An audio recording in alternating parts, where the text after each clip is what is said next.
when Naomi Bennett's phone vibrated against the mahogany table. She glanced down discreetly, expecting a calendar reminder or a message from her assistant. What she saw instead made her breath catch, though her face remained perfectly composed. "Derek, I want a divorce. I've already talked to a lawyer. You'll be getting the papers soon. Don't make this difficult. It's over. I've moved on and you should too. I'll be staying at my brother's place. Take your time moving out, but I want this done quickly. No drama."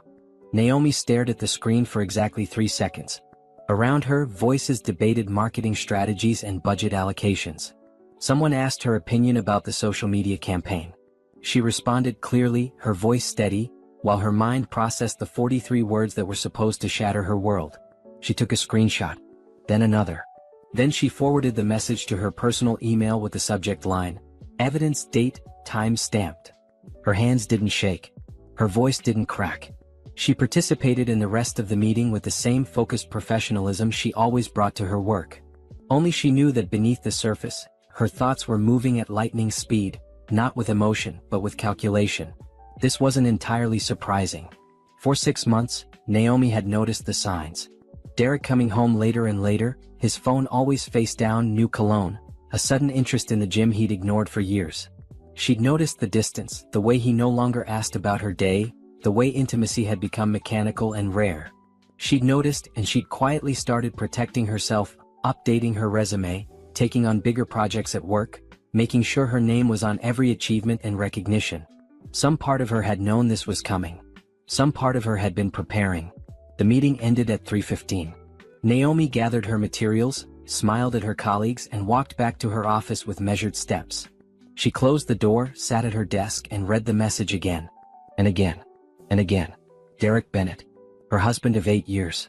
The man she'd supported through graduate school while working 2 jobs. The man whose business she'd helped fund with her inheritance from her grandmother. The man who'd promised forever on a beach in Hawaii while she wore a dress she'd saved for 9 months to afford. That man had just ended their marriage via text message. Naomi opened her laptop and began typing. She created a new folder, legal documentation. She opened a spreadsheet and started listing every joint asset, every account, every property, every investment. She had always handled their finances because Derek claimed he wasn't good with numbers. She knew exactly what they owned and exactly where every dollar was kept. Her phone buzzed again. She glanced at it, expecting perhaps an apology, a moment of regret, something human. "Derek, did you get my message? I need you to respond so I know you saw it." So clinical. So cold. He wanted confirmation of delivery like she was signing for a package. Naomi's fingers hovered over her keyboard. 1,000 responses ran through her mind. She could beg. She could ask why. She could demand to talk in person. She could cry and plead and ask what she'd done wrong. She could text him paragraphs about their history, their vows, their life together. She typed one word, "Okay." Then she blocked his number on her personal phone, keeping only his contact information on her work device for documented communication. She opened her browser and searched for the top divorce attorneys in the city. She found 3 with excellent reviews and stellar track records. She called the first one. "Harrington and Associates, how may I direct your call? I need to schedule a consultation with Attorney Harrington. It's regarding a divorce. How soon can I see her? We have an opening tomorrow at 9 a.m. if you can make it. I'll be there." Naomi hung up and made 2 more appointments with the other attorneys for later in the week. She would interview all 3 and choose the one who understood what she needed. Not sympathy, but strategy. Not comfort, but victory. She looked at the photo on her desk, her and Derek on their wedding day, both smiling, both so certain about forever. She turned it face down. Then she opened her personal banking app and checked their joint accounts. Nothing unusual yet. But she knew Derek. She knew he'd been planning this. There would be hidden money, secret transfers, things he thought she wouldn't notice. But Naomi noticed everything. She spent the next 2 hours compiling documents. Bank statements going back 5 years. Property deeds. Investment portfolios. The business partnership papers for Derek's consulting firm that she'd helped him establish. Tax returns. Credit card statements. Every receipt for every large purchase they'd made as a couple. Her assistant knocked on the door at 5:30. "Miss Bennett? Do you need anything before I leave?" Naomi looked up and smiled warmly. "No, thank you, Patricia. Have a good evening." "You too. Don't work too late." "I won't." But she did. She worked until 8 p.m. building her case, documenting her life, preparing for war. Because that's what this was. Derek had declared war with that text message. He thought she would crumble. He thought she would beg. He didn't know who he was dealing with. At 8:15, Naomi finally packed up her laptop and her 3 folders of documentation. She walked to her car in the parking garage, slid behind the wheel of the BMW she'd purchased with her own bonus last year, and drove to the home she'd shared with Derek for 6 years. The house was dark. Empty. He'd already taken his things. Naomi walked through each room, turning on lights, checking what was missing. His clothes. His toiletries. His laptop. The expensive watch she'd bought him for their 5th anniversary. The golf clubs. The collection of vintage records he'd spent thousands on. He'd left the furniture. Left the kitchen items. Left the photos on the walls.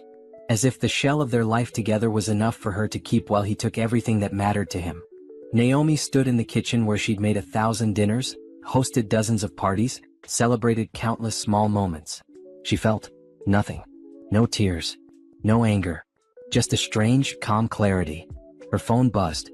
She checked it, expecting another message from Derek on her work device. It was her best friend Monica. "Girl, you've been quiet today. Everything okay?" Naomi typed back, "Derek wants a divorce. He sent me a text at work." The phone rang immediately. Naomi answered. "He did what?" Monica's voice was sharp with fury. "Send me a divorce text. Very businesslike. Very final. Oh honey, I'm so sorry.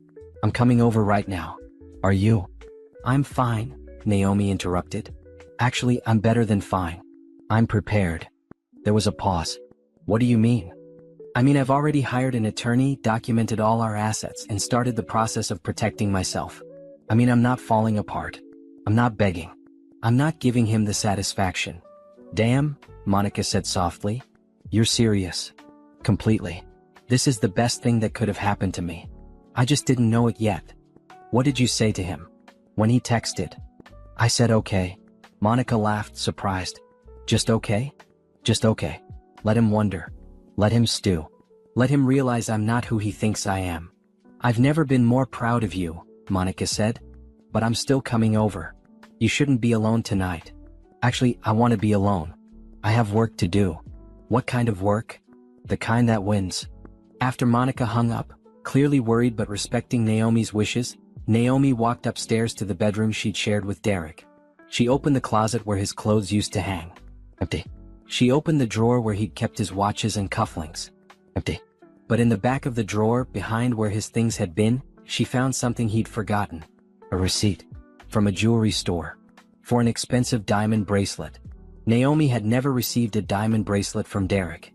She took a photo of the receipt and added it to her evidence folder. Then she went to the guest room, made up the bed with fresh sheets, and moved her things there. She would not sleep in the bed she'd shared with him. That life was over. This was a new beginning. As she settled into the guest room bed with her laptop, reviewing documents and making notes for her attorney appointment tomorrow, Naomi felt something she hadn't felt in years. Power. Control. Clarity. Derek had thought he was ending her story. He had no idea he'd just begun it. The law office of Harrington and Associates occupied the 23rd floor of a steel and glass building downtown. Naomi arrived at 8:45 a.m., wearing her best navy suit and carrying a leather portfolio that held 3 months of documentation. She'd barely slept, but her makeup was flawless, her hair perfect, her expression calm. Attorney Rebecca Harrington was 50-something, sharp-eyed, and had a reputation for destroying unprepared opponents in court. She greeted Naomi with a firm handshake and gestured to the chair across from her massive desk. "Tell me what happened," she said simply. Naomi placed her portfolio on the desk. "Yesterday at 2:47 p.m., my husband sent me a text message saying he wants a divorce. I have screenshots, time-stamped and saved to cloud storage. He's already moved out. He's already talked to a lawyer. And I believe he's been planning this for months while hiding assets and having an affair." Rebecca's eyebrow raised slightly. "You believe he's been hiding assets?" "I know he has." Naomi opened her portfolio and slid a stack of documents across the desk. "These are our joint bank statements for the past year. Notice the pattern of small withdrawals from our savings account. 500 here, 1,000 there, always just under the amount that would trigger an alert. Over 12 months, he's moved approximately $37,000. Rebecca examined the statements, her expression shifting from polite interest to genuine engagement. You've documented this? I've documented everything. Naomi produced another stack of papers. Here are credit card statements showing purchases at jewelry stores, expensive restaurants, and hotels on dates when he told me he was traveling for work. I cross-referenced his supposed business trips with his company's actual travel schedule. He wasn't where he said he was at least 9 times in the past 6 months. Do you know who he's having the affair with? I have a strong suspicion. A woman named Tasha Phillips. She works at the same gym Derek joined 8 months ago. I found her social media profiles. She posts photos from the same restaurants Derek charged to our credit cards. Same hotels. Same expensive gifts I never received. Rebecca leaned back in her chair, studying Naomi with new respect. Most people come in here emotional and unprepared.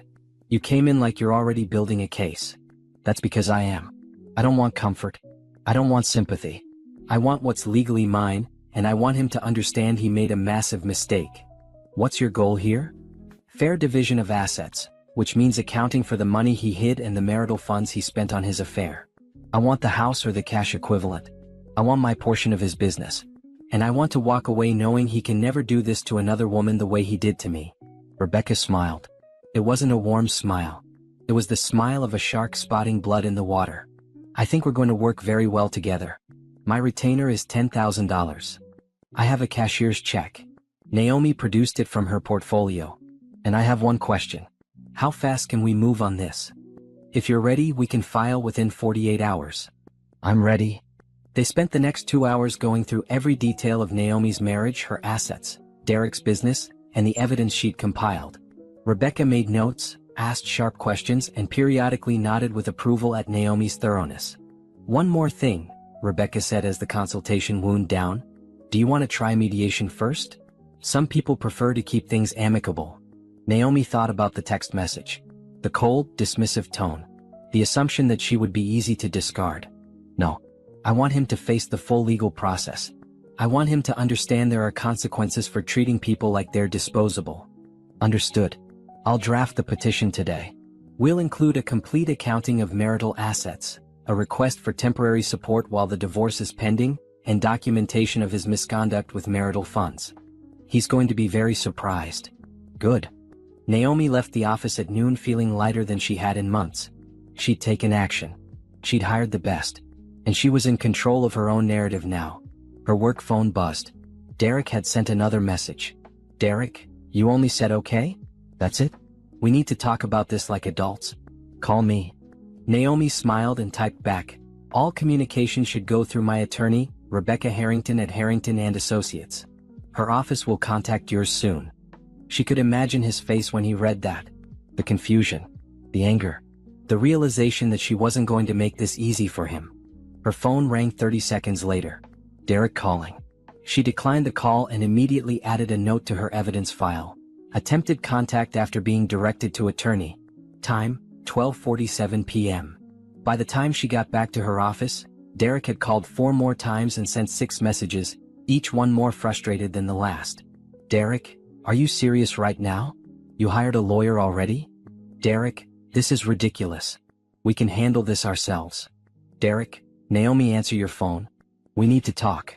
Derek, fine. Be that way. But you're making this harder than it needs to be.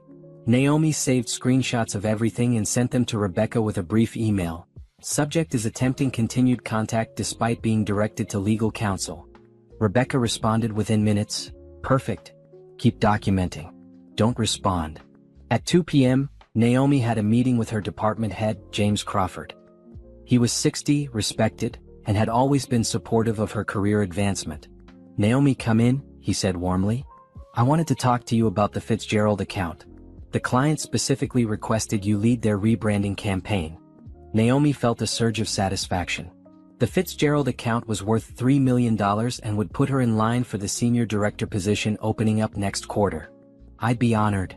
The board is impressed with your work. We're looking at restructuring the marketing department, and your name keeps coming up for the leadership role.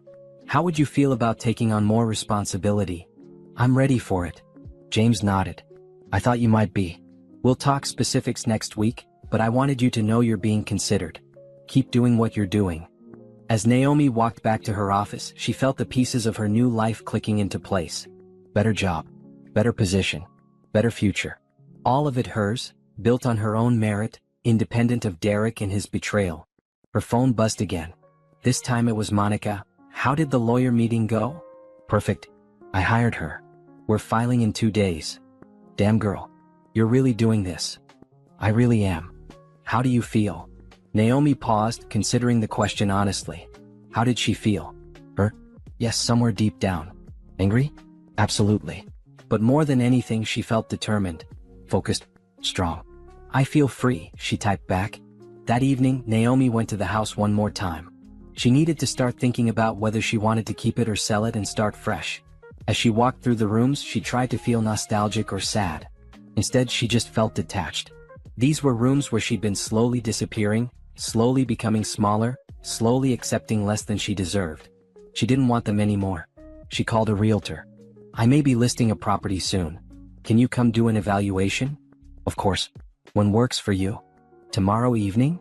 I'll be there. Naomi hung up and made another call, this one to a luxury apartment building downtown she'd always admired. Do you have any 2-bedroom units available? We have one on the 15th floor. Are you interested in scheduling a viewing? Yes. Tomorrow afternoon. Everything was moving fast, exactly as she wanted it. No time for Derek to maneuver. No time for second thoughts.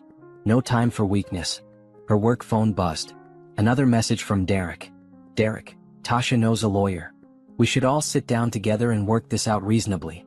No need to spend money on attorneys when we can handle it ourselves. Naomi read the message twice. Tasha. So he was openly admitting to the affair now.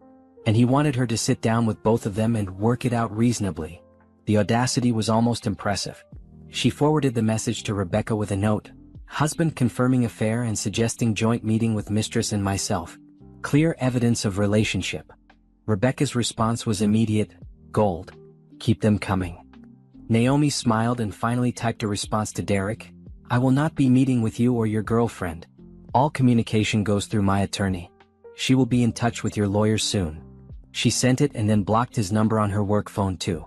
If he wanted to contact her, he could do it through legal channels. She was done being accessible to him.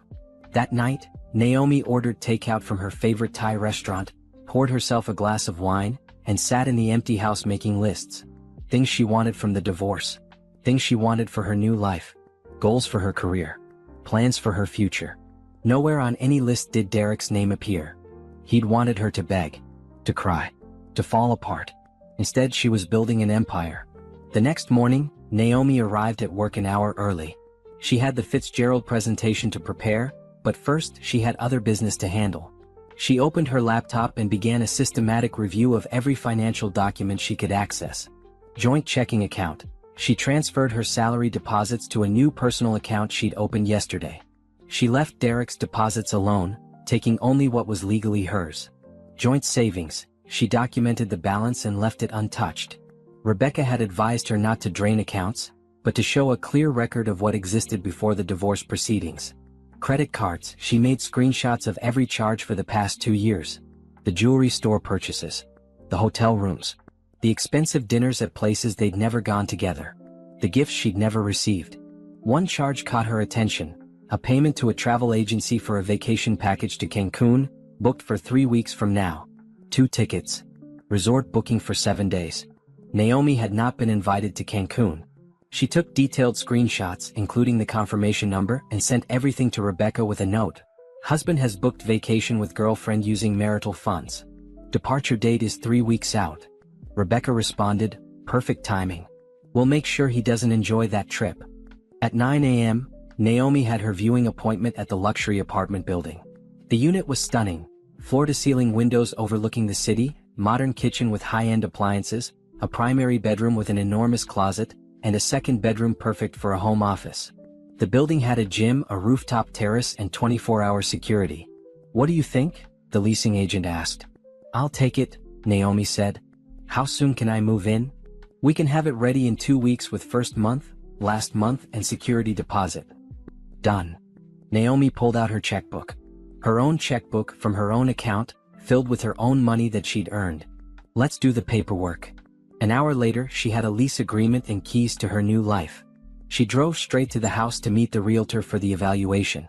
The realtor, a professional woman named Candace, Walked through every room, taking measurements and notes. Beautiful home, she said. Great location. With the current market, I'd estimate you could get around 600,000. Naomi and Derek had bought it for 400,000 6 years ago. How fast could it sell? A house like this? 2 weeks, maybe 3. Are you planning to list soon? Very soon. I'm getting divorced. Candace's expression shifted to sympathy. I'm sorry to hear that. Don't be. Best thing that ever happened to me. Back at the office, Naomi dove into work. The Fitzgerald presentation consumed her afternoon, but she was energized rather than tired. Every successful slide, every strong idea, every piece of creative brilliance felt like another brick in the wall she was building between her old life and her new one. At 4 p.m. her phone buzzed. A number she didn't recognize. She answered cautiously. Is this Naomi Bennett? A woman's voice, young and uncertain. Who's calling? This is Tasha. Tasha Phillips. I think you know who I am. Naomi's grip tightened on the phone. I do. Look, I wanted to call because Derek said you're making this divorce really difficult, and I thought maybe if we talked woman to woman we could work something out. Naomi felt a cold fury settle over her. Work something out? Yeah, like Derek said you hired some expensive lawyer and you're asking for all this money in the house and stuff. I just think if we're all adults about this, we don't need to involve lawyers and make it ugly. Let me be very clear, Naomi said, her voice ice. I will not be discussing my marriage, my divorce, or anything else with you. You had an affair with my husband. You helped him spend money that belonged to both of us. You participated in betraying me. I owe you no conversation, no consideration, and no courtesy. But Derek said. I don't care what Derek said. Do not contact me again. Naomi hung up and immediately called Rebecca. The mistress just called me, she said when Rebecca answered. What did she say? Naomi recounted the conversation word for word. Rebecca made a satisfied sound. This keeps getting better. They're panicking. Document the call, note the time, everything she said. This shows coordination between your husband and his affair partner to pressure you into a settlement favorable to them. I'm adding it to the file now. Good. And Naomi? The fact that they're already trying to manipulate you means they know they're in trouble. Keep doing exactly what you're doing. That evening, Naomi worked late again, this time by choice rather than necessity. She was reviewing the financial documents one more time when she noticed something odd. Derek's business, Bennett Consulting, showed regular quarterly payments to a company called Riverside Investments. The payments were significant, $10,000 every 3 months. Naomi searched for Riverside Investments online. Nothing came up. No website. No business registration. No public records. She cross-referenced the payments with Derek's tax returns. Riverside Investments wasn't listed anywhere as a business expense or investment. She dug deeper, checking the bank account the payments came from. It was the business account for Bennett Consulting, the company she'd helped Derek establish, the company that was technically half hers. She sent everything to Rebecca. Found suspicious quarterly payments to a company that doesn't appear to exist. $40,000 per year going somewhere unmarked. Possible hidden assets or unreported income. Rebecca's response came fast. This is exactly what I was hoping to find. I'm bringing in a forensic accountant. Can you get me complete business records for Bennett Consulting? I'm listed as co-owner on the business license. I have access to everything. Get me everything. Bank statements, client lists, invoices, tax documents, partnership agreements. Everything. Naomi spent the next 3 hours compiling business records. As she worked, she discovered more irregularities. Client payments that were deposited but never showed up on quarterly reports. Expenses that seemed inflated or completely fabricated. A pattern of financial manipulation that suggested Derek had been hiding money for a long time. By the time she left the office at 10 p.m., she had compiled a damning portfolio of financial misconduct. She uploaded everything to a secure cloud folder and shared it with Rebecca. Her phone buzzed. Monica, you still at work? Just leaving. Why? Because you need to eat and sleep and remember you're a human being. I'll sleep when the divorce is final. I'm serious, Naomi. Don't let this consume you. Naomi paused, considering her friend's concern. But this wasn't consumption. This was construction. She was building something brick by brick, document by document. She was creating a future where she would never be vulnerable like this again. I'm fine, Monica. Really. I'm better than I've been in years. Okay. But I'm taking you to lunch tomorrow and you're going to eat actual food and talk about something other than legal strategy. Deal? That night, in the guest room of the house she would soon leave behind, Naomi made a final sweep of Derek's old belongings. In the back of his closet, behind some boxes, she found a folder she'd never seen before. Inside were bank statements for an account in Derek's name only, an account she didn't know existed. The balance was $73,000. Naomi photographed every page, added the discovery to her evidence file, and sent everything to Rebecca with a message: "Found hidden bank account. Approximately $73,000. More evidence of asset concealment." Rebecca's response was just 3 words: "We've got him." Naomi smiled and closed the folder. She put it back exactly where she'd found it. Derek would think his secrets were still safe. He would think he'd covered his tracks. He had no idea his entire scheme was documented, photographed, and ready to be presented in court. The next morning, Naomi met Monica for lunch at a small cafe downtown. Monica took one look at her and shook her head. "You look like you're running a military operation." "I am." "How much evidence have you compiled?" "Enough to bury him." Monica sipped her coffee. "I have to ask, are you sure you don't want to try talking to him? Working it out?" "Why would I do that?" "Because you were married for 8 years. Because you built a life together. Because maybe there's still something worth saving." Naomi set down her fork and looked at her friend directly. "He sent me a divorce text at work. He moved out without telling me. He's been having an affair and hiding money for months, maybe longer. He expected me to beg and cry and fall apart. He wanted me to be weak so he could feel powerful. Why would I want to save a relationship with someone who treats me like that?" Monica nodded slowly. "You're right. I just wanted to make sure you'd thought it through. I've thought about nothing else. And every time I think about it, I'm more certain. This is the best thing that could have happened to me. I was slowly disappearing in that marriage. Now I'm finding myself again. Then I'm with you all the way." They finished lunch talking about Naomi's new apartment, her upcoming promotion, and her plans for redecorating her new space. For the first time in days, Naomi felt herself relax. She wasn't just fighting against Derek. She was fighting for herself. And she was going to win. The call came on Tuesday afternoon. James Crawford's assistant. "Mr. Crawford would like to see you in his office at 3 p.m. Naomi checked her appearance in the compact mirror on her desk. Perfect. She'd been expecting this. James was waiting with 2 other executives she recognized from the board, Patricia Wong and Thomas Jefferson. They all smiled as she entered. "Naomi, please sit down," James said. "We wanted to talk to you about the senior marketing director position." Her heart rate increased, but her expression stayed calm. "I'm listening." "The Fitzgerald presentation was exceptional," Patricia said. "They've already approved the campaign and doubled their contract value. That's the kind of performance we need at the leadership level." Thomas nodded. "We've reviewed your record here. 5 years of consistent excellence. Client retention at 97%.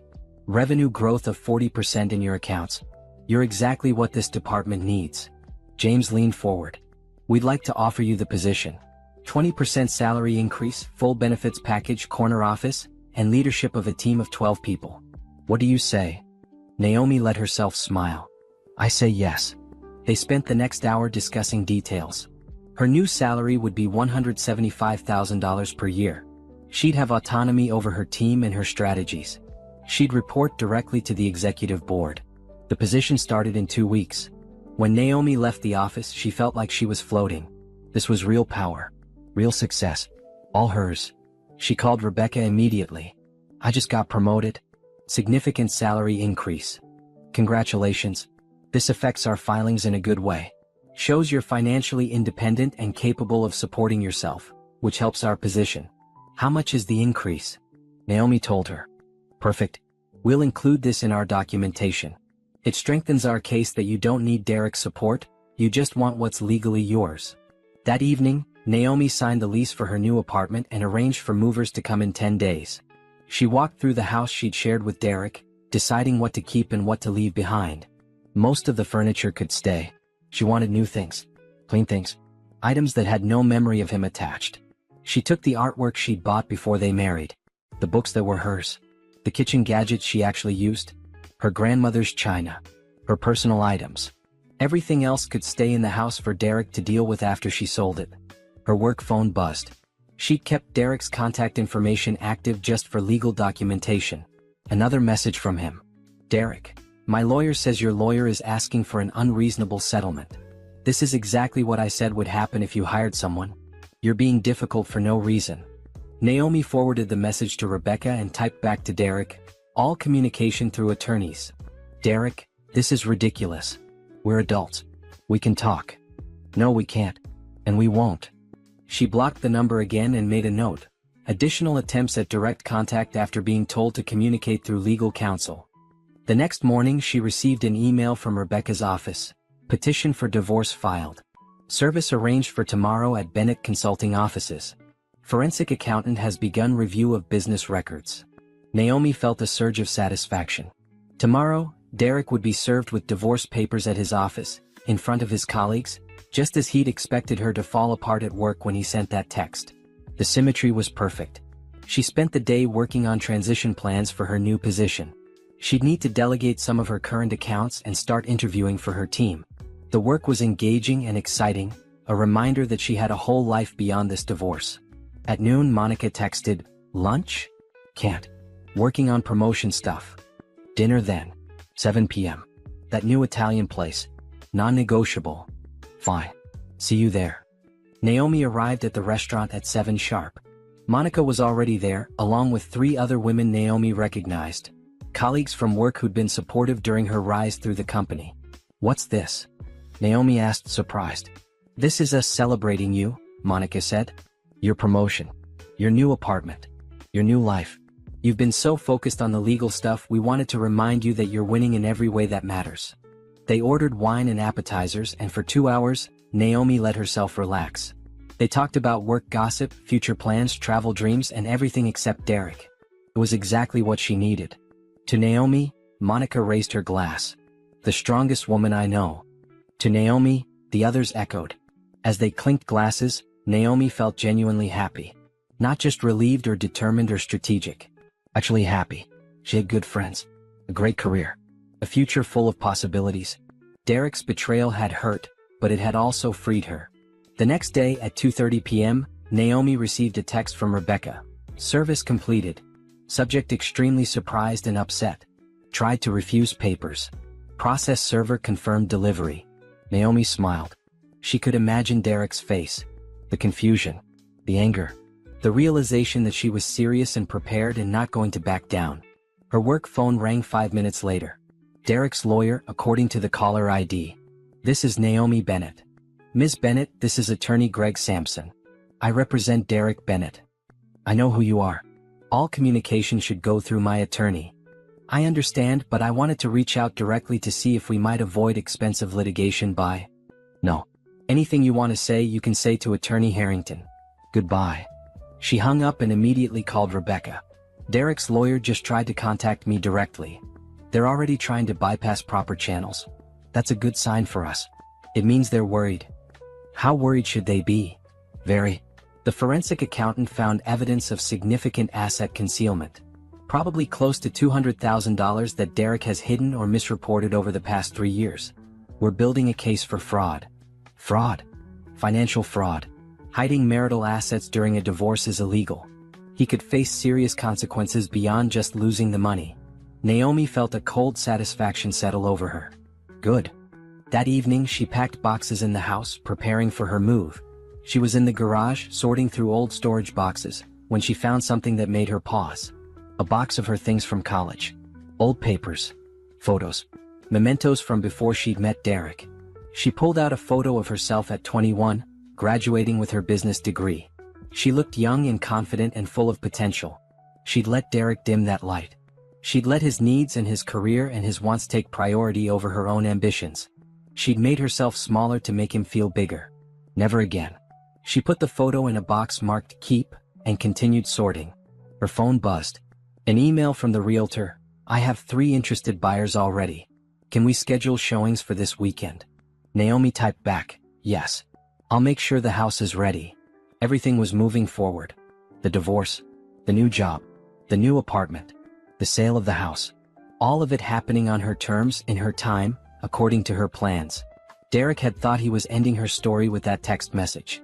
He'd actually just started a much better one. Saturday morning, Naomi cleaned the house until it sparkled. She removed all personal photos, decluttered every surface, and made the space look like a showcase property. 3 showings were scheduled for the afternoon. The first buyers loved it. The second made an offer immediately. By evening, Naomi had 2 competing bids, both above asking price. "This is unusual," Candace the realtor said. "Such fast movement. But I'm not complaining. Do you want to accept either offer? Give them until Monday to submit their best and final. I want the highest possible price." "Smart. I'll let them know." That evening, Naomi sat in her soon-to-be former home and reviewed the divorce petition Rebecca had filed. It was comprehensive and devastating. Petition for dissolution of marriage outlined every asset, every account, every piece of property. It included the house, the cars, Derek's business, investments, retirement accounts, and everything else they'd accumulated during 8 years of marriage. But more importantly, it included something else: evidence of dissipation of marital assets. Rebecca had documented every suspicious expense, every hidden account, every financial irregularity. The jewelry bought for Tasha, the hotels, the vacation package to Cancun, the mysterious payments to Riverside investments that didn't exist, the secret bank account with $73,000. The forensic accountant had added their findings: evidence of Derek systematically moving money out of marital accounts and into places Naomi couldn't access. Evidence of business income that was never reported on tax returns. Evidence of financial misconduct that went back at least 3 years. The petition demanded equal division of all marital assets, reimbursement for the money Derek had dissipated, her share of Bennett Consulting based on its true value, not the underreported one, immediate freezing of all accounts to prevent further asset concealment, compensation for Derek's fraudulent conduct. It was beautiful, thorough, unassailable. Monday morning, Naomi accepted the highest offer on the house, $625,000, $30,000 above asking. Cash sale, close in 45 days. She signed the paperwork and felt another piece of her old life fall away. At work, she spent her first official day as senior marketing director. Her new office had windows overlooking the city.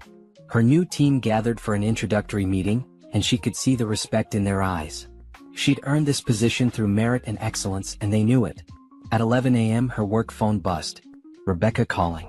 "We got a response from Derek's attorney," Rebecca said. "And?" "He's denying everything. Claims the hidden accounts were for business purposes. Claims the expenses were legitimate. Claims the forensic accountant's findings are inaccurate. He's offering a 50-50 split of documented assets only and refusing to acknowledge any misconduct. So he's lying. Comprehensively. Which is actually good for us. His lawyer is clearly working with incomplete information. Derek hasn't told him about all the evidence we have. What's next? Discovery. We'll depose him under oath. We'll subpoena bank records he can't hide. We'll bring in the forensic accountant to testify. We'll make him either admit the truth or commit perjury. How long will this take? 3 to 6 months normally. But I'm going to push for an expedited schedule given the evidence of ongoing asset concealment. I want to freeze his ability to move any more money. Do it." That afternoon, Naomi received an email from an address she didn't recognize. She almost deleted it as spam before she saw the subject line, "Please read from Tasha." Against her better judgment, she opened it. "Naomi, I know you said not to contact you, but I feel like you need to understand the whole situation. Derek and I didn't mean for this to happen. We fell in love. These things happen sometimes. You told me your marriage was already over and you both knew it. You said you were just staying together for convenience. I never wanted to hurt you. I hope you can find it in your heart to understand that love isn't something we can control. Derek is a good man who deserves to be happy. I think if you really love him, you'll let him go without making this ugly. Please consider what's best for everyone involved." Naomi read the message 3 times. Each time, her anger grew colder and sharper. This woman, this person who'd helped destroy her marriage, was asking for understanding, was claiming Derek was a good man, was suggesting Naomi should just quietly step aside. She forwarded the email to Rebecca with a note. "Mistress attempting to manipulate me into dropping legal action. Please add to evidence of coordination between husband and affair partner." Then she typed a response to Tasha. "Do not contact me again. Every communication from you is being documented and provided to my attorney as evidence. Derek lied to you the same way he lied to me. He's not a good man. He's a liar and a fraud who is about to face the legal consequences of his actions. You chose to believe him. That's your mistake to live with. But you will not manipulate me into making this easier for either of you. Consider this your only warning. Stop contacting me or I will pursue a restraining order. She sent it and immediately blocked the email address. Her phone rang. Monica. Are you okay? Her friend asked. You sound angry. The mistress emailed me asking me to be understanding and let Derek go without making it ugly. You're kidding. I wish I was. What did you say? I told her to stop contacting me or I'd get a restraining order. That's my girl. Don't let them get in your head. I won't. I'm past the point of being manipulated. That evening, Naomi started packing in earnest. She'd scheduled movers for 2 weeks from now and she wanted to be ready. Box after box filled with her belongings. Her clothes. Her books. Her personal items. Everything that was truly hers, separate from Derek, separate from their failed marriage. She found her wedding album in the back of a closet. She opened it, looking at photos of their ceremony. They looked happy, young, full of hope. She remembered that day clearly. The promises they'd made. The future they'd planned. All lies apparently. Or at least, Derek's promises had been lies. She closed the album and put it in a box marked storage. Someday she might want to remember that day. But not now. Now she needed to focus on moving forward. Her phone buzzed. A text from an unknown number. This is Derek. I got a new number because you keep blocking me. We need to talk. This divorce is getting out of hand. My lawyer says you're asking for things that are completely unreasonable. I never thought you'd be this vindictive. Naomi took a screenshot, saved it to her evidence folder and blocked the number. Then she sent the screenshot to Rebecca with a note. Husband obtained new number to bypass blocks. Accusing me of being vindictive for asking for legal rights. Rebecca responded, perfect. Shows consciousness of wrongdoing and attempt to harass you into dropping claims. Keep documenting everything. Naomi put her phone away and continued packing. Derek could try to contact her 100 different ways. She would block him every single time. She would document every attempt. She would stay focused on the goal. And the goal was simple: win. 2 weeks later, Naomi moved into her new apartment. The moving truck arrived at 8 a.m. on a Saturday, and by noon her belongings were installed in the bright, clean space that was entirely hers. No memories of Derek. No ghosts of their failed marriage. Just fresh starts and new possibilities. Monica helped her unpack, organizing kitchen items while Naomi set up her bedroom. This place is amazing, Monica said, looking out at the city view. You're starting a whole new life. That's the plan. Have you heard anything from Derek? His lawyer keeps trying to negotiate. Rebecca keeps saying no. He's hemorrhaging money on legal fees while we wait for discovery. Good. Naomi's phone rang. Rebecca. I have news, the attorney said. Derek's business partner, Jonathan Reed, contacted my office. He wants to talk. About what? About Bennett Consulting. Apparently, Derek never told him about the divorce or the forensic investigation. When Jonathan found out, he was furious. He's willing to provide testimony about Derek's business practices. What kind of testimony? The kind that confirms everything we suspected. Unreported income. Fraudulent expenses. Hidden accounts. Jonathan says he's been worried about irregularities for over a year, but Derek always had explanations. Now he realizes Derek was lying. Will he testify in court? He'll do better than that. He's willing to provide complete business records and documentation. He's also considering dissolving his partnership with Derek, which means we'll have access to even more financial information during that process. Naomi felt satisfaction settle over her. Derek's entire life is falling apart. Slowly but surely. His girlfriend is also apparently pressuring him about when they can move in together and when he's going to buy her the engagement ring he promised. He's stressed, broke from legal fees and watching everything crumble. How do you know about the girlfriend? She posted about it on social media. Her account is public. She's complaining about Derek being distracted and stressed, and not making their relationship a priority. My assistant found it. Naomi almost felt sorry for him. Almost. Then she remembered the text message. The cold dismissal. The assumption that she'd be easy to discard. Let me know what else Jonathan provides, she said. Will do. How's the new apartment? Perfect. Like my new life. That evening, after Monica left, Naomi stood at her windows and looked out at the city lights. She was alone but not lonely. Independent but not isolated. She had her career, her friends, her future. She had everything she needed. Her phone buzzed. An email from the house sale attorney. Sale completed. Funds will be transferred to your account within 48 hours. The house was sold. Another tie to Derek severed. Another step toward complete independence. Monday morning, Naomi had her first full team meeting as senior marketing director. 12 people gathered in the conference room, looking to her for leadership and vision. She presented her strategic plan for the department: aggressive client acquisition, innovative campaigns, higher quality standards. "I expect excellence," she told them. "But I also expect collaboration and support. We're a team. We succeed together." They responded with enthusiasm and engagement. By the end of the meeting, she could feel the energy shift. Her leadership was already making a difference. At 3 p.m. her phone rang. Rebecca again. "Derek wants to settle," she said without preamble. "What kind of settlement?" 60-40 split in your favor. Full reimbursement for dissipated assets. His share of the house sale. And he walks away from Bennett Consulting entirely, giving you the option to buy out his share at a significantly reduced price. What's the catch? He wants it done quickly. Before discovery goes any further. Before Jonathan testifies. Before the forensic accountant's full report is entered into evidence. He's scared. Terrified. He knows what we're going to find. He knows he's going to lose everything if this goes to court. So he's trying to cut his losses. What do you recommend? The offer is actually quite good. Better than we might get in court, and it saves you months of litigation stress. But it's your decision. If you want to push forward and make him face everything in court, we can do that. Naomi considered. Part of her wanted to watch Derek squirm in a courtroom. Wanted to see him confronted with every lie, every betrayal, every piece of evidence of his misconduct. But another part of her just wanted to be done. Wanted to move on. Wanted to focus on building her new life instead of destroying his old one. "Counteroffer," she said. 70-30 split. Full reimbursement. The house money. And I want Bennett Consulting dissolved completely, with fair division of client contracts and remaining assets. I don't want to be tied to his business in any way. Done. I'll send the counter this afternoon. By Wednesday they had an agreement. 70% of marital assets to Naomi.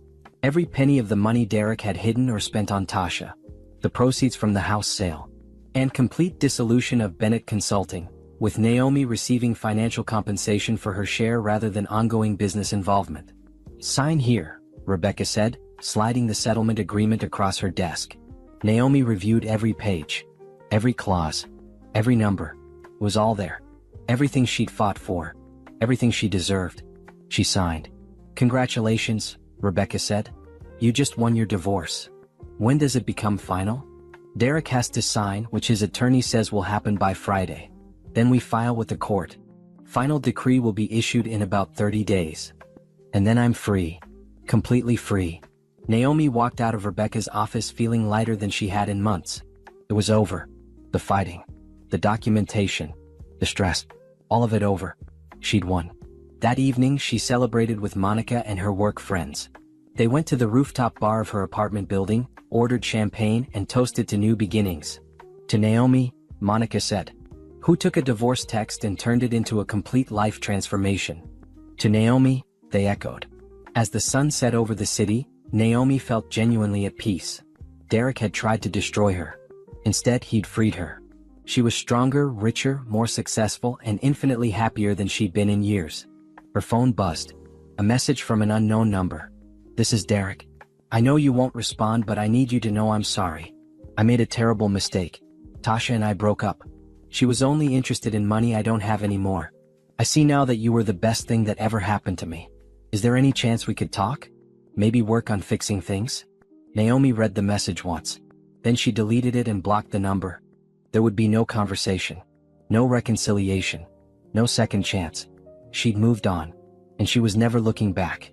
The divorce decree arrived on a Tuesday afternoon in a plain envelope.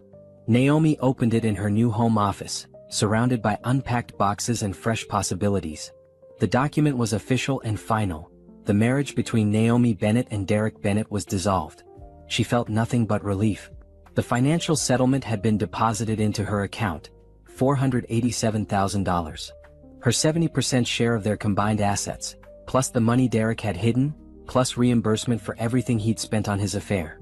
Combined with her portion of the house sale, she had over $600,000 in liquid assets. Money she'd earned.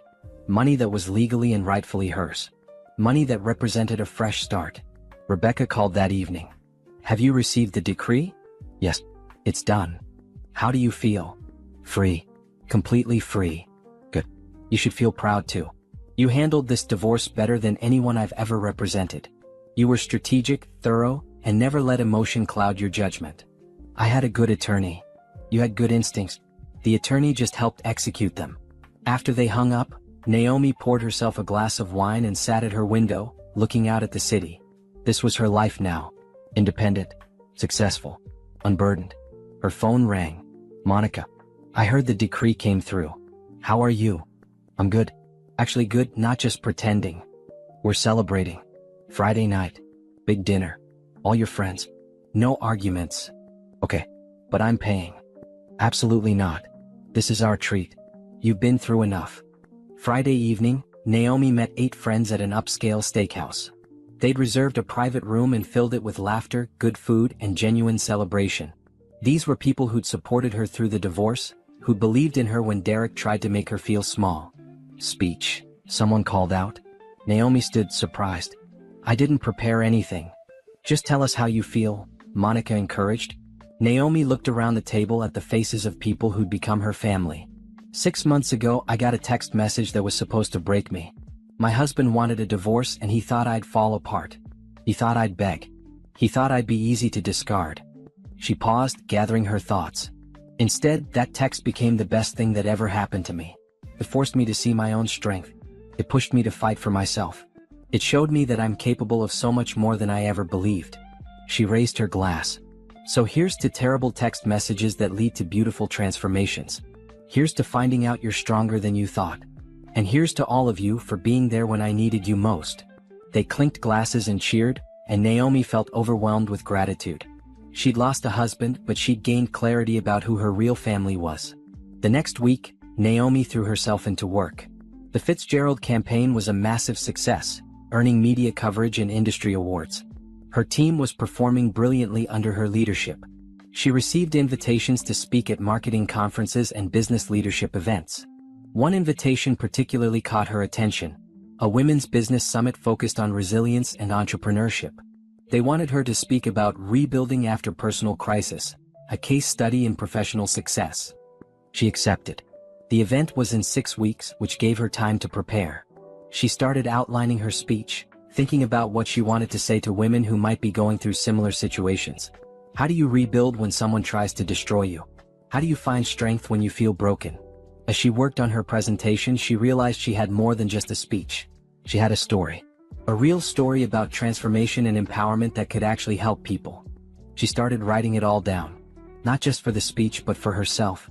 A chronicle of everything that had happened, from that first text message to this moment of triumph. It became therapeutic, cathartic, necessary. Her phone buzzed. An email from Jonathan Reed, Derek's former business partner. Ms. Bennett, I wanted to reach out personally to apologize for not seeing what Derek was doing sooner. I dissolved our partnership and have started my own consulting firm. I'd like to offer you a business opportunity if you're interested. I need strategic marketing support and I know you're the best in the field. Would you be open to discussing a contract? Jonathan. Naomi smiled. This was interesting. She responded. Jonathan, thank you for reaching out. I appreciate your integrity in coming forward during the divorce proceedings. I'd be open to discussing a contract. Let's schedule a meeting for next week. Best, Naomi. They met at a coffee shop the following Tuesday. Jonathan was professional, direct, and clearly eager to work with her. I want to be clear, he said. This isn't charity or guilt. I need real marketing help, and you're the best person for the job. My new firm is growing fast and I need someone who can build a brand from the ground up. What's your budget? He named a figure that made her eyebrows raise. I'm serious about this. I want the best. Then let's talk strategy. They spent 2 hours discussing his business, his goals, his competition. By the end, Naomi had a clear vision for what he needed. I'll put together a proposal. If you like it, we can move forward. I'll like it. I've seen your work. That evening, Naomi worked on the proposal in her home office. This could be the beginning of something bigger. She'd been thinking about starting her own consulting business on the side, building something that was entirely hers. Jonathan's contract could be the anchor client that made it possible. She created a comprehensive marketing strategy for his firm, complete with branding guidelines, digital presence recommendations, and a 12-month implementation plan. She priced it fairly but confidently, knowing the value she brought. Jonathan accepted the proposal within 48 hours. Suddenly, Naomi had a side business. Reed Consulting was her first client, but she immediately started thinking about others. What if she built something significant? What if this became more than a side project? She registered a business name, Bennett Strategic Marketing. She created a website. She opened a business bank account. She started putting systems in place. Within 2 weeks, she had 3 clients. Within a month, she had 7. Word spread quickly about her expertise and her results. People wanted to work with her. Her phone rang at 9 p.m. on a Thursday. She almost didn't answer, but something made her pick up. "Is this Naomi Bennett?" A woman's voice, professional and warm. "Yes." "Who's calling?" "My name is Dr. Susan Martinez. I run the Women's Empowerment Foundation here in the city. I heard about your speech at the Business Summit and I wondered if you'd be interested in doing more speaking engagements. We have corporate clients who specifically request speakers with real stories about overcoming adversity." "I'm listening." "We'd like to represent you as a speaker. We handle booking, logistics, everything. You just show up and share your story. The fees are substantial, usually between $5,000 and $15,000 per event, depending on the client." Naomi's heart raced. "That's significant. You have a powerful story. People need to hear it. What do you say?" "I say let's discuss the details." They talked for an hour. By the end, Naomi had agreed to representation and had 3 speaking engagements already scheduled for the next 2 months. As she hung up, she looked around her office, her home office in her own apartment, filled with her own achievements, and marveled at how far she'd come. 6 months ago, she'd received a text message meant to destroy her. Now she had a promotion, a thriving side business, and a speaking career that was just beginning. Derek had thought he was ending her story. He'd actually given her the beginning of her greatest chapter. 3 months after the divorce was finalized, Naomi stood backstage at the Women's Business Summit, waiting to give her keynote speech. The audience was 800 women from across the country, entrepreneurs, executives, and professionals, all looking for inspiration and practical wisdom. She wore a tailored emerald dress that made her feel powerful and confident. Her natural hair was styled in elegant curls. She looked like success felt, polished, purposeful, unstoppable. "You're on in 2 minutes," the stage manager said. Naomi took a deep breath. She'd given smaller talks before, but this was her biggest audience yet. She thought about that day 6 months ago, sitting in a conference room reading a divorce text. She thought about the woman she'd been then, hurt, shocked, uncertain. That woman was gone. In her place was someone stronger, wiser, more authentically herself. "Please welcome to the stage Naomi Bennett." Applause filled the auditorium as Naomi walked out to the podium. The lights were bright, the crowd expectant. She looked out at 800 faces and felt completely calm. "6 months ago," she began, "I received a text message at work. My husband wanted a divorce. He expected me to cry, to beg, to fall apart. Instead, I took a screenshot and started building evidence for what would become the best decision of my life, to fight for myself with everything I had." The audience was silent, listening. "I'm not going to tell you that divorce is easy or painless. I'm going to tell you something better: it's survivable. More than that, it can be transformative if you choose to make it so." She spoke for 45 minutes about strategy, self-worth, and the power of refusing to accept less than you deserve. She talked about documentation, preparation, and staying focused on your goals instead of your emotions. She talked about building a new life instead of mourning the old one. The audience responded with standing applause that went on for 2 full minutes. Afterward, dozens of women approached her with questions, stories, and gratitude. One woman in particular caught her attention, a young professional with tears in her eyes. "I've been in a marriage where I feel invisible," the woman said quietly. "Your speech made me realize I don't have to accept that. Thank you." Naomi squeezed her hand. "You deserve to be seen. Remember that." The speaking engagement paid $12,000.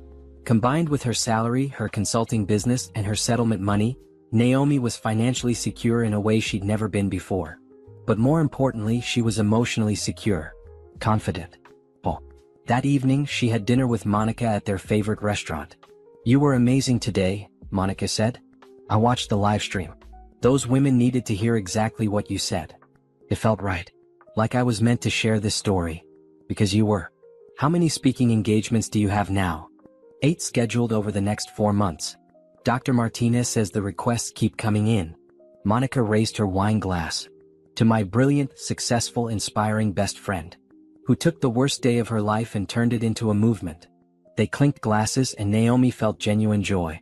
Not the fragile happiness of her marriage, always dependent on Derek's mood or approval. This was solid, earned, unshakable. The next week, Naomi traveled to Miami for her consulting business. She picked up 2 new clients there and needed to meet with them in person. As she walked along the beach after her meetings, she felt free in a way she'd never experienced. Free to travel. Free to build her career. Free to make decisions based solely on what she wanted. No compromises. No considering someone else's needs ahead of her own. Just pure, uncomplicated freedom. Her phone rang. Unknown number. She almost didn't answer, but something made her pick up. Naomi Bennett? Yes. This is Patricia Chen from Inspire Publishing. We're interested in your story. Have you considered writing a book? Naomi stopped walking. A book? We heard your speech at the Women's Business Summit. Your story has incredible commercial potential. Women dealing with divorce, career challenges, finding themselves after loss. That's a huge market. Would you be interested in discussing a book deal? Yes. Yes, I would. They talked for 30 minutes. Patricia explained the process, the timeline, the potential advance. By the end of the call, Naomi had agreed to write a proposal and sample chapters. A book. Her story in print, helping thousands of women. The idea was both terrifying and exhilarating. She called Monica immediately. You're not going to believe this. Try me. A publisher wants me to write a book about my divorce and rebuilding my life. Monica screamed so loud Naomi had to pull the phone away from her ear. That's amazing. You have to do it. I'm actually going to write a book. Over the next 2 months, Naomi worked on her book proposal every evening after work. She outlined chapters about discovering betrayal, fighting back strategically, rebuilding professionally, and finding yourself again. She wrote about the mistakes she'd made and the lessons she'd learned. The proposal was 50 pages by the time she submitted it. Patricia called 3 days later with an offer, a 2-book deal with a significant advance and strong marketing support. Naomi accepted. Meanwhile, her consulting business continued growing. She now had 15 regular clients and was considering hiring an assistant. Bennett Strategic Marketing was becoming a real company with real revenue and real impact. Her full-time job was also thriving. The marketing department had its best quarter ever under her leadership. The executive board was talking about promoting her to vice president of marketing. Everything was clicking into place. One Saturday afternoon, Naomi was working in a coffee shop when someone approached her table. Naomi Bennett? I thought that was you. She looked up to see a man she vaguely recognized. Tall, well-dressed, with warm brown eyes and an easy smile. I'm sorry, have we met? Jordan Williams. We were on a panel together at the business conference last month. You talked about strategic marketing. I talked about sustainable business practices. Oh, yes, I remember. Your presentation was excellent. Thank you. Mind if I sit? Just for a minute. Naomi gestured to the empty chair. Please. They talked for an hour. Jordan was intelligent, funny, and genuinely interested in her work. He asked about her consulting business, her book, her speaking engagements. He didn't ask about her personal life or her divorce. He just wanted to know about her. I have a question, he said finally. And please feel free to say no.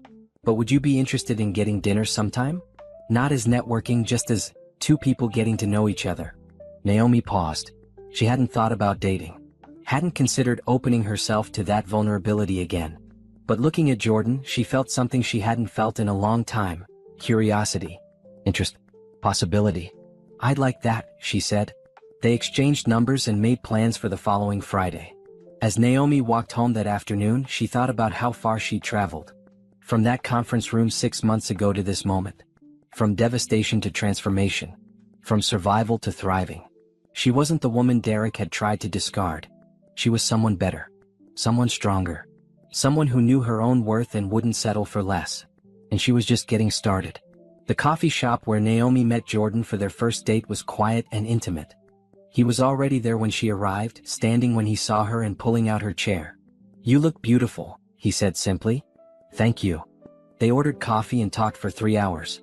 Jordan told her about his work in environmental consulting, his passion for sustainable business practices, his family. She told him about her career transformation, her book, her speaking engagements. Neither of them mentioned past relationships. They just focused on who they were now. Can I be honest about something? Jordan said as they prepared to leave. Please. I knew who you were before we met at that conference. I'd heard your speech at the Women's Summit. It was one of the most powerful things I've ever heard. I've been hoping to run into you again ever since. Naomi felt her face warm. Really? Really? You're remarkable, Naomi. Not despite what you've been through, but because of how you've handled it. That takes real strength. They started dating slowly, carefully. Dinners and coffee and long walks through the city. Jordan was patient, respectful, and genuinely interested in her as a person. He didn't try to rush anything. He just enjoyed her company and let things develop naturally. Meanwhile, Naomi's book was progressing. She'd written 6 chapters and sent them to Patricia, who loved them and pushed for more. The working title was The Text That Changed Everything, Rebuilding After Betrayal. Her consulting business continued expanding. She'd hired an assistant named Amber, a recent business school graduate who was sharp and efficient. With Amber handling administrative tasks, Naomi could focus on strategy and client relationships. Bennett's strategic marketing now had 20 clients and was generating 6 figures in annual revenue. It wasn't just a side project anymore. It was a real business with real potential. One Tuesday afternoon, Naomi received an unexpected email. Naomi, this is Derek. I know you blocked my other numbers and emails, but I created a new account because I really need to talk to you. I made a huge mistake. Tasha and I broke up months ago and I've been doing a lot of thinking about my life and my choices. I see now that you were the best thing that ever happened to me. I was stupid and selfish and I threw away something precious. Is there any chance at all, that we could meet for coffee? Just to talk? I'm not asking you to take me back. I just want a chance to apologize in person. Please, Derek. Naomi read the message once. Then she forwarded it to Monica with a note. Look what just landed in my inbox. Monica called immediately. Please tell me you're not considering this. I'm not. Good. Because that man had his chance and he threw it away with a text message. I know. I'm not interested in his apology or his regrets. I'm not interested in him at all. So what are you going to do? Nothing. I'm not going to respond. I'm not going to engage. I'm just going to delete it and move on with my life. That's my girl. Naomi deleted the email and blocked the new address. Derek was her past. Jordan, her book, her business, her career, those were her present and future. That Friday, she gave another speech at a corporate women's leadership event. The audience was 300 professionals, and her talk focused on building resilience through strategic action rather than emotional reaction. Afterward, a woman approached her. Miss Bennett, I'm going through a difficult divorce right now. Your speech gave me hope that I can get through this and come out stronger. Thank you. You absolutely can, Naomi said. Just remember, document everything, protect yourself legally, and never let anyone make you feel small. You're worth fighting for. The woman hugged her, tears streaming down her face. Thank you. Thank you so much. Moments like that made everything worthwhile. Naomi wasn't just surviving, she was helping others survive too. Her phone buzzed. Jordan, dinner tonight? I want to celebrate your speech. Sounds perfect. 7? I'll pick you up. At dinner, Jordan raised his glass in a toast. To Naomi. The strongest, most inspiring woman I've ever met. You barely know me, she said, smiling. I know enough. I know you took the worst thing that ever happened to you and turned it into fuel for becoming your best self. I know you help other people find their strength. I know you're brilliant and kind and absolutely fearless when it matters. That's plenty to admire. Naomi felt something shift in her chest. This man saw her. Really saw her. Not as Derek's ex-wife or as a victim or as a survivor story. As herself. Complete and whole and worthy of respect. Thank you, she said quietly. That means more than you know. They'd been dating for 2 months when Jordan asked if she'd like to meet his family. His parents were having a dinner party and he wanted her there. Are you sure? Naomi asked. Meeting family feels significant. It is significant. You're significant to me. She met his parents, his sister, his brother-in-law. They were warm, welcoming, and genuinely interested in getting to know her. No one asked about her divorce or her past. They just wanted to know about her work, her book, her life. Driving home that night, Jordan took her hand. My mom pulled me aside and said, you're the most impressive woman I've ever brought home. Your mom is sweet. She's also right. He pulled over and turned to face her. Naomi, I need to tell you something. I'm falling in love with you. I know it's early and I know you've been through a lot. I'm not expecting you to say it back or feel the same way yet. I just needed you to know that's where I am." Naomi looked at him, this kind, patient, wonderful man who'd shown her what real respect looked like. She wasn't sure if she loved him yet, but she knew she wanted to. She knew she was opening herself to that possibility in a way she hadn't thought she'd ever be ready for again. "Thank you for telling me," she said. "And thank you for being patient with me while I figure out what I feel. Take all the time you need. I'm not going anywhere." The next week, Naomi finished her manuscript and submitted it to Patricia. The full book was done, 12 chapters chronicling her journey from that devastating text message to this moment of peace and purpose. Patricia called 2 days later. "This is fantastic. Better than I hoped. We're going to fast-track publication. We want this out in 6 months." 6 months? That's quick. That's because it's going to be huge. I'm telling you, Naomi, this book is going to help thousands of women. Maybe tens of thousands. As Naomi hung up, she thought about all those women who might read her story and find the strength to fight for themselves. That possibility made everything she'd been through worthwhile. Her divorce wasn't just a personal tragedy anymore. It was a testimony to the power of choosing yourself, of refusing to be diminished, of building something beautiful from broken pieces. Derek had sent that text thinking it would destroy her. Instead, it had set her free. 1 year after receiving Derek's text message, Naomi stood in a bookstore holding the first copy of her published book.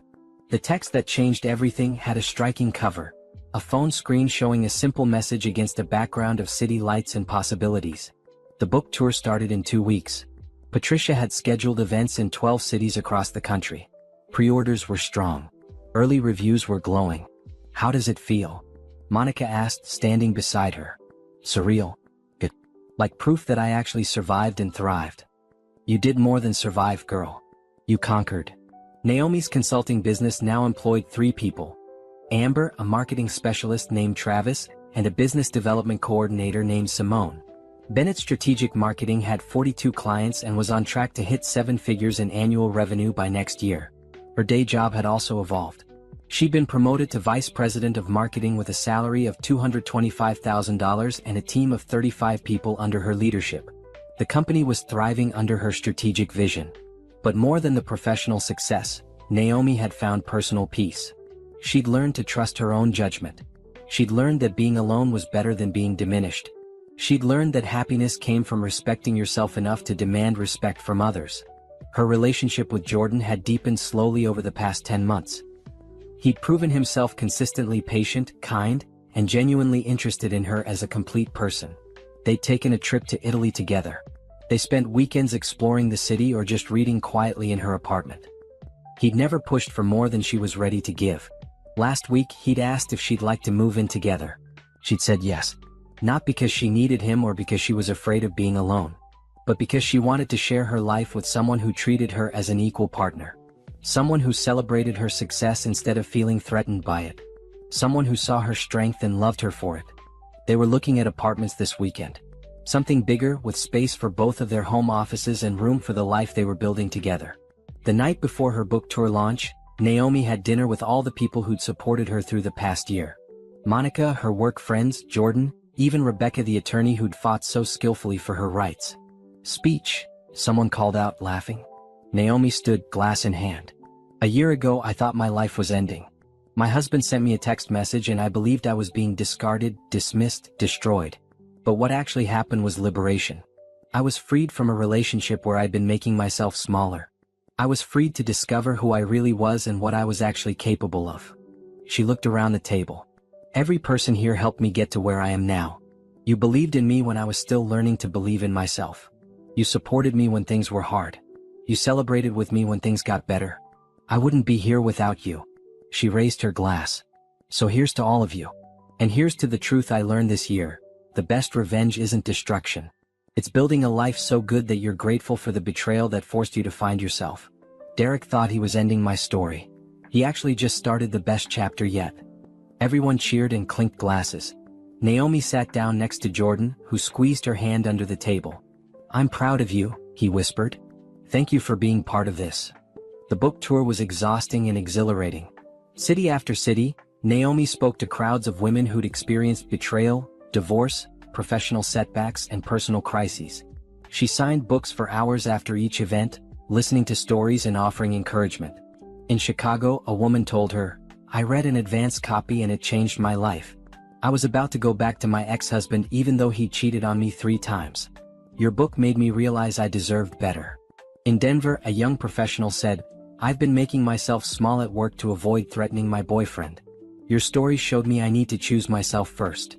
In Atlanta, a mother of 2 shared, "I stayed in a dead marriage for 15 years because I was scared. Your book gave me the courage to file for divorce. I'm terrified, but I'm also hopeful." Each story reminded Naomi why she'd written the book. This wasn't about revenge on Derek. This was about empowering women to fight for themselves, to refuse to settle, to build lives they were proud of. By the time the tour ended 6 weeks later, the text that changed everything had sold over 50,000 copies and was climbing bestseller lists. Patricia was already talking about a second print run and foreign translation deals. Naomi returned home to find Jordan had moved most of his things into their new apartment. It was twice the size of her old place, with huge windows and a view of the park. His books were shelved next to hers. His coffee maker sat beside her tea kettle. Their lives were blending together naturally. "Welcome home," he said, wrapping her in a hug. "It's good to be back. I have something to show you." He led her to the second bedroom, which they designated as shared office space. He'd set up her desk, organized her files, and hung a framed quote on the wall. The quote was from her book. "The best revenge is building a life so good you're grateful for the betrayal that forced you to find yourself." "Jordan?" She felt tears prick her eyes. "You needed a reminder of how far you've come. Look at everything you've built, Naomi. Look at the woman you've become." She looked around the room. Filing cabinets full of client work. Bookshelves with her published book and research materials. Awards from speaking engagements. Photos from her travels. Evidence of a life well lived and authentically hers. "I did this," she said softly. "I actually built all of this." "You did. And you're just getting started." That night, they cooked dinner together in their new kitchen. Normal, domestic, peaceful. Naomi thought about her old life, the one where she'd walked on eggshells and made herself small. She thought about Derek and his cold text message. She thought about how devastated she'd felt that day in the conference room. If she could go back and talk to that version of herself, she'd say, "This is going to hurt, but it's also going to save you. A year from now, you'll be stronger, richer, more successful, and infinitely happier. You'll have written a book that helps thousands of women. You'll have a business you built from nothing. You'll have genuine love with someone who respects you. The pain is temporary. The transformation is permanent." Her phone buzzed. An email from a literary agent. "Naomi, I represent several networks interested in adapting your story for television. Would you be open to a conversation?" She showed Jordan the email. "Are you going to do it?" he asked. "Maybe. Let me think about it." "Whatever you decide, I'm with you." That simple statement, "I'm with you," meant everything. Support without conditions. Partnership without power struggles. Love without diminishment.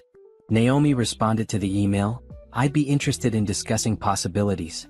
Let's set up a call next week." As she hit send, she thought about how different her life looked now versus a year ago. Different job. Different home. Different relationship. Different understanding of her own worth and capabilities. Derek had wanted to discard her like she was nothing. Like she was easy to replace and easy to forget. He'd been wrong about everything. She was irreplaceable. Unforgettable. Unstoppable.